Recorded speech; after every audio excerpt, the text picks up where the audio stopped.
Le jeudi 22 avril, nous avons eu la chance de rencontrer l'écrivaine et militante camerounaise Djeily Amadou Amal. Elle est l'auteure du livre Les Impatientes, qui remporte le prix Goncourt des lycéens 2020. À travers cet entretien, nous avons pu en savoir plus sur les difficultés de l'éducation au Cameroun, mais aussi sur son parcours personnel et au sein de son association Femmes du Sahel. Pouvez-vous vous présenter pour ceux qui ne vous connaissent pas encore ? Je suis Djeily Amadou Amal. Je suis une auteure une écrivaine camerounaise de 3 romans. Wallandé, l'art de partager un mari, roman paru en 2010 au Cameroun aux éditions Proximité. Ensuite, Mystery la mangeuse d'âme et Mounial, les larmes de la passion, devenues plus tard des impatientes, puisque la version camerounaise et africaine que nous avons gardée également, à pour titre Mounial, les larmes de la passion. Au cours de votre carrière, qu'est-ce qui vous a rendu le plus fier ? En fait, c'est pas une chose que je dirais qui m'est rendue fière. C'est l'ensemble en fait de la carrière qui me rend fière. C'est le fait d'avoir persévéré, d'avoir décidé d'écrire, d'avoir décidé de dénoncer, d'avoir travaillé malgré toutes les difficultés, toutes les embûches. Et finalement, je peux dire d'arriver à atteindre ces objectifs. Donc, c'est l'ensemble de ma carrière et ma persévérance qui, si je peux le dire ainsi, me rend fière. Vous êtes un modèle pour de nombreuses personnes. Et vous, quelles sont les personnes qui vous ont le plus inspiré dans votre vie ? Je suis née, j'ai grandi dans une petite ville au nord du Cameroun. Et pendant très, très longtemps, j'ai pensé que tous les auteurs, en fait, étaient des personnes qui étaient déjà mortes, en fait. Je ne savais pas qu'il y avait des auteurs vivants parce que à l'école, évidemment, au collège et tout ça, ça a toujours été des œuvres classiques du genre Alexandre Dumas ou Racine et autres. Donc, voilà. On imaginait, on ne se disait pas que voilà, qu'il y avait des auteurs qui écrivaient des œuvres plus contemporaines et tout ça, comme on aurait pu avoir la chance de les rencontrer. Donc, je n'ai pas eu une personne qui est passionnée de la littérature et tout ça que j'ai rencontré et qui m'a inspirée directement, non. Mais j'ai toujours été très attirée par les livres. J'ai toujours aimé lire. J'ai toujours été presque obsédée par les livres, en fait. Et donc, la littérature et l'écriture plutôt s'est imposée directement à moi. C'est pas un choix vraiment que j'ai fait parce que je ne peux pas me rappeler le moment exact où j'ai commencé à écrire. Je pense que c'est venu tout naturellement. C'est le moment où j'ai commencé à écrire un roman et à me dire, voilà, je m'y mets pour dénoncer autre. Ça a été un processus. Voilà. Donc, qui m'inspire? Je ne sais pas. Mon père, ça c'est plus par ses valeurs en fait. Et puis, évidemment, des auteurs aussi qui m'ont inspirée dès que j'ai commencé à les lire. Mariam Abba en fait partie avec Une si longue lettre. Ou Juliette Benzoni aussi, que j'aime beaucoup avec ses romans historiques et cette facilité à raconter des histoires, à nous captiver. Et voilà, donc ça oui, j'ai été admirative. Comment présenteriez-vous votre pays ? Un pays situé en Afrique centrale, qui est une terre de lettres, de culture, avec 4 aires culturelles complètement différentes les unes des autres. Voilà, nous sommes une terre également très, très riche des ressources naturelles, je veux dire, aussi bien le pétrole, le bois, le diamant, de l'or, etc. Nous sommes une terre de grandes figures de la littérature africaine également, Liono Ramiano, Oyono, etc. Quels sont les problèmes rencontrés au sein du système éducatif au Cameroun ? Qui existe, il n'y a pas encore de salle de classe, ou alors il y a des salles de classe, mais il n'y a pas suffisamment de tables bancs. ou alors au niveau des infrastructures, ça, il y a beaucoup d'écoles qui ont des problèmes, surtout dans les zones rurales. Et puis, il y a aussi des pesanteurs socioculturels sur le fait, non pas d'inscrire les enfants à l'école, mais de les garder à l'école le plus longtemps possible. Il y a la précarité liée au changement climatique, aux crises sanitaires, aux crises sécuritaires, aux pesanteurs socioculturels, aux pesanteurs religieuses, etc. Donc, ça fait partie aussi des difficultés. Il y a aussi le manque par exemple, de fournitures ou de matériel pédagogique, didactique. Là aussi, surtout en milieu rural ou dans les écoles, les établissements publics. Vous êtes une écrivaine reconnue, mais aussi la fondatrice de l'association Femmes du Sahel. Pouvez-vous nous en dire un peu plus sur votre association? Bien, l'association Femmes du Sahel est une association à but non lucratif, apolitique, que j'ai créée en 2012 avec quelques dames. Le périmètre d'action de l'association, c'est le Nord Cameroun, donc la partie septentrionale du Cameroun. Nous avons décidé donc de mener nos actions dans cette partie-là parce qu'il y a moins d'associations caritatives. En plus, le problème de l'éducation et du développement se pose vraiment. Nous travaillons beaucoup plus en zone rurale qu'en zone urbaine. L'association est divisée en plusieurs volets. Est-ce que vous pouvez nous parler du volet éducation? Dans le volet éducation, nous parrainons les enfants en prenant totalement en charge leur scolarité pour un pourcentage de 80% de filles. Donc, le parrainage consiste donc à donner à l'enfant des fournitures scolaires pour une année scolaire, le manuel scolaire, donc au moins c'est le livre de lecture, l'uniforme, le cartable et tout ce qu'il lui faut donc pour mener à bien son année scolaire. Et le parrainage, généralement sur l'association, nous allons sur des subventions que nous pouvons obtenir, des aides, mais également sur les cotisations des membres. Et nous proposons également à des particuliers d'accepter de parrainer un enfant. Pour l'année dernière, par exemple, nous avons eu 400 enfants qui ont été parrainés par l'association dans le milieu rural le plus souvent. Une des actions principales de ce volet est la création de bibliothèques communautaires. Pouvez-vous nous décrire ce projet? Des bibliothèques scolaires. Les petites bibliothèques scolaires que nous appelons mini-bibliothèques, ce sont des cantines ou ce qu'on appelle en France des caisses, toutes simples en fer. Et donc, nous achetons ces caisses et nous mettons à l'intérieur de tous les livres que nous pouvons trouver, des manuels scolaires, mais aussi des albums pour enfants, des bandes dessinées, etc. Le but, justement, c'est de donner une caisse à une école dans un milieu rural, généralement dans des écoles où l'enfant peut terminer sa scolarité sans avoir jamais vu un livre de sa vie. Donc, un enfant peut aller jusqu'au cours moyen 2, mais il n'a jamais eu de livre et il n'a jamais vu un livre. Donc, en remettant cette caisse au directeur de l'école, mais également au chef du village qui vont co-gérer la caisse, ça permet aux enfants de ce village-là d'avoir des livres, de lire des livres, de regarder des images et tout ça. Et évidemment, ça permet qu'ils puissent avoir une certaine ouverture d'esprit. Et tout ça parce qu'on est dans un milieu vraiment, non seulement rural, mais vraiment précaire. Donc, sur les bibliothèques communautaires, c'est travailler avec les mairies pour mettre dans une commune une petite bibliothèque avec un fonds de 1000, 2000, 3000 livres et co-gérer la bibliothèque avec la mairie. Et là, cette bibliothèque, elle est ouverte à tout le monde, évidemment. Donc, pour ça, nous avons donc mis en place 2 bibliothèques communautaires, mais 36 petites bibliothèques des écoles. Quels sont les objectifs futurs pour ces bibliothèques? Que nous avons justement pour l'année prochaine, c'est de pouvoir en mettre encore une vingtaine.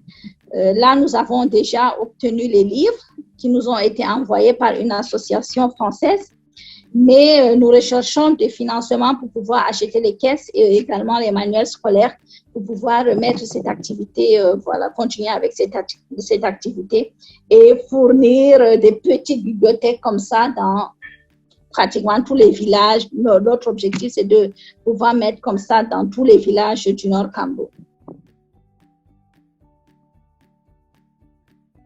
Aussi beaucoup sur les sensibilisations et les causeries éducatives, notamment sur le mariage précoce et forcé, l'importance de l'éducation pour les filles. Donc, les sensibilisations, nous les menons généralement, donc nous décidons d'organiser tous les 2 ou 3 ans une grande campagne de sensibilisation qui peut toucher entre 7 000 et 10 000 filles. Donc, la campagne de sensibilisation, en fait, se déroule généralement sur un mois ou un mois et demi. Nous allons donc sur plusieurs collèges et lycées, une quinzaine ou une vingtaine par campagne. Et puis, voilà, ça dépend des thèmes maintenant. La plupart du temps, les thèmes, c'est vraiment l'importance de l'éducation pour les filles et l'importance d'avoir des diplômes, donc de rester à l'école le plus longtemps possible. Et on sait que ce qui empêche les filles donc de continuer leurs études et d'avoir des diplômes, c'est justement le mariage précoce et forcé. Et donc, comment se prémunir de ce mariage-là avec des cas pratiques. Vous voyez, vous êtes en face d'une proposition de mariage, vous ne voulez pas, qu'est-ce qu'il vous faut faire? Donc, voilà. Donc, c'est important de donner aux filles les bases et les armes nécessaires pour qu'elles puissent se défendre. Donc, ça, c'est pour les campagnes de sensibilisation. Nous faisons également des sensibilisations avec les communautés. Avec les communautés, c'est plus aller vers les chefs de communauté, donc les chefs des villages, ou bien les leaders religieux, ou les associations, pour discuter avec eux et mettre en place une campagne pour qu'ils puissent parler, eux, soit avec les fidèles, avec les sujets, etc. Et généralement, nous faisons ces campagnes de causerie éducative et de sensibilisation, généralement un peu avant la rentrée scolaire ou à la rentrée scolaire, pour pouvoir encourager les gens et leur montrer à quel point c'est important qu'ils envoient les enfants à l'école et notamment les filles. Le deuxième volet est le volet de développement. Quel est son objectif? Pour le volet développement, c'est tout simplement encourager les femmes à avoir des activités génératrices de revenus. Toutes les formes de violence faites aux femmes sont accentuées justement parce qu'elles aiment tout simplement avoir des activités génératrices de revenus, les accompagner sur des activités en les aidant, donc comme le petit commerce, l'agriculture, l'élevage, etc. Mais nous avons ancré beaucoup plus nos efforts sur l'éducation. Comment les personnes qui nous écoutent peuvent aider votre association? Je vous inviterai à aller sur le site de l'association www.femmesdusahel, femmes.org, tout simplement. Comme ça, vous verrez toutes nos activités, ce que nous avons fait, notre vision, etc. Et puis, vous pouvez, évidemment, si vous vous intéressez au parrainage, aux bibliothèques et tout ça, nous écrire et nous vous dirons les modalités. Quel est votre plus beau souvenir? Eh bien, ça, il y en a tellement. J'aime beaucoup vous savez, ça suscite quand même toujours beaucoup d'émotions quand on travaille avec les enfants, surtout les tout petits. Le fait que dans la plupart du temps, quand nous décidons de parrainer un enfant, c'est un enfant qui généralement n'a jamais eu un cartable de sa vie. Et il est toujours allé à l'école avec un sac en plastique, en fait. C'est tout ce qu'il a. Et quelquefois, c'est juste une ardoise et tout ça. Et ça suscite toujours beaucoup d'émotions quand on lui offre des crayons de couleur et qu'il n'en avait jamais eu. Et quand il a des crayons de couleur et qu'il a une ardoise et qu'il peut écrire. Et surtout quand on voit comment il prend son sac, son cartable et il le tient tout contre lui et on sent à quel point il est content de l'avoir. Ça, c'est des souvenirs évidemment inoubliables. Ça, je ne peux pas citer parce que c'est quand même 300, 400 enfants chaque année et qui sont tous, qui vivent tous dans la précarité, qui sont des orphelins quelquefois ou qui viennent des familles très, très pauvres, des villages très, très, très isolés. Et donc, oui, pour moi, c'est ça. Et puis, quelquefois aussi, on a des jeunes filles qui s'ouvrent, qui s'expriment quand on va dans les sensibilisations, dans les collèges ou dans les lycées. Et c'est pour cela que généralement, nous faisons les sensibilisations uniquement avec les filles.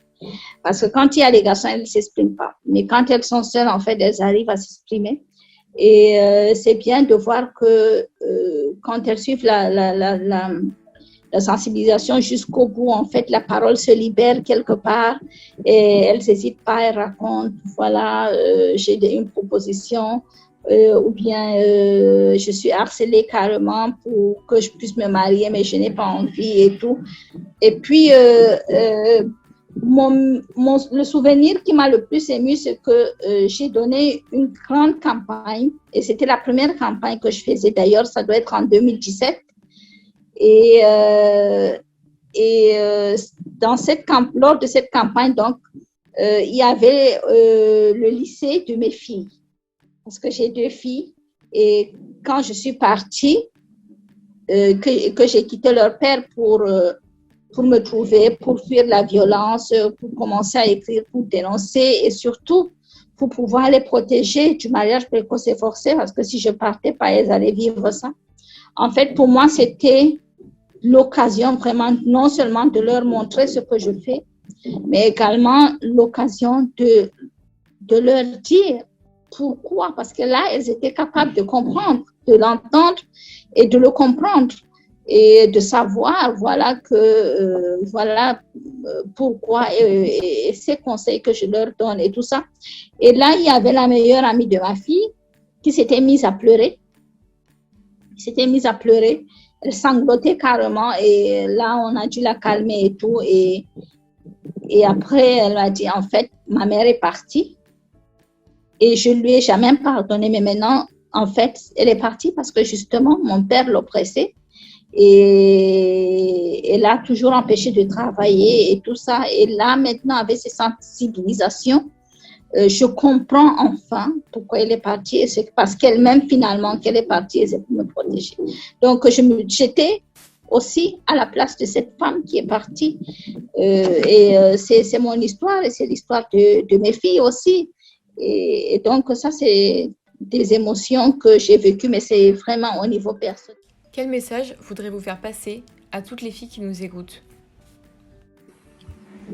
Eh bien les jeunes filles en France ou ailleurs en Occident, eh bien, si j'ai un message, c'est de se rendre compte surtout, qu'elles se rendent compte, qu'elles prennent conscience de la chance qu'elles ont de vivre dans un pays où elles ont des droits, d'être protégées par leurs parents, mais également par toute la société, de pouvoir faire des études, de pouvoir accéder à des rêves et de pouvoir justement vivre dans une société quelque part égalitaire où elles ont les mêmes droits que le garçon. Donc, elles doivent prendre conscience que pour en arriver là et pour pouvoir vivre ça aujourd'hui, il y a eu des femmes, leurs grand-mères, leurs mères, qui se sont battues et qui continuent, et qu'il y a des femmes qui continuent à se battre justement pour qu'elles continuent à avoir ce privilège-là et que voilà, il ne faudrait pas qu'elles cachent tout ça. Moi, quelque part, quand je vois des filles qui se suicident carrément ou qui tombent dans des maladies psychosomatiques comme l'anorexie, la dépression et autres, parce qu'elles ne supportent pas des regards ou des observations malsaines ou un harcèlement et tout ça, il faut qu'elles soient plus fortes. Il faut qu'elles soient plus conscientes qu'il y a pire que ça.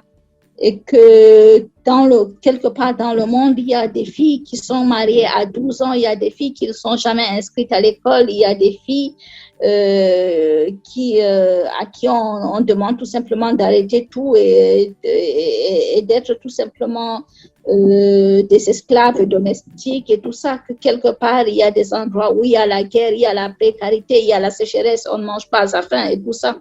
Donc, prendre conscience de la chance qu'on a et prendre conscience des difficultés des autres, ça permet qu'on revienne surtout, pour moi, à l'essentiel. À l'essentiel, finalement, est-ce que c'est si grave si, par exemple,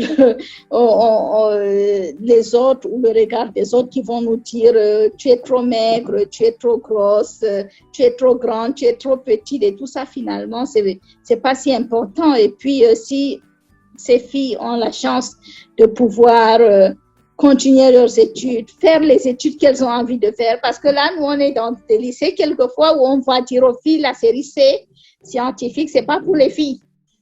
Les filles ne deviennent pas médecins, elles sont juste infirmières ou à la limite aides-soignantes, mais pas, elles font pas de grandes études. Les filles ne peuvent pas être mécaniciennes, elles ne peuvent pas être ingénieures, elles ne peuvent pas, voilà, il faut qu'elles se cantonnent à ce qu'on attend des filles, qu'elles sachent faire la cuisine, qu'elles fassent la couture ou la coiffure, et puis c'est tout. Donc voilà, si on est dans une société où c'est pas ça, c'est une grande chance et il faut prendre conscience. Et pour les filles du Cameroun? Filles camerounaises, mais également de toute l'Afrique subsaharienne, si je fais un message, j'ai vécu le mariage précoce et forcé. J'ai été envoyée en mariage quand j'avais 17 ans. J'étais au lycée, j'étais pleine de rêves, ça s'est pas réalisé. On m'a envoyé en mariage à un homme qui en avait plus de la cinquantaine et c'était un mariage forcé. Si j'ai réussi à m'en sortir et que je suis devenue aujourd'hui une écrivaine, mais pas qu'une écrivaine, et que je suis arrivée quand même à faire entendre ma voix, à gagner des prix et tout ça, si je suis arrivée à ça, vous pouvez également. Il suffit juste d'avoir de la volonté et d'être conscient, de prendre conscience de ce qu'on vit et de refuser. Et puis, à toutes les femmes en général, aux jeunes filles en particulier, sachez que quand vous entendez parler de féminicide et autres, ça commence toujours par une injure, ça commence toujours par le fait qu'ils vous parlent mal, qu'ils vous dénigrent, etc. Refusez la violence dès le début. Une petite gifle, c'est déjà une gifle de tout. Sauvez-vous. Vous avez accompli énormément de choses dans votre vie. Maintenant, quels sont vos objectifs futurs? L'objectif, c'est tout simplement de continuer avec l'association et d'aller le plus loin possible, mettre en place plus de bibliothèques, parrainer plus d'enfants, sensibiliser plus de filles, accompagner plus de femmes dans des métiers génératrices de revenus, tout simplement.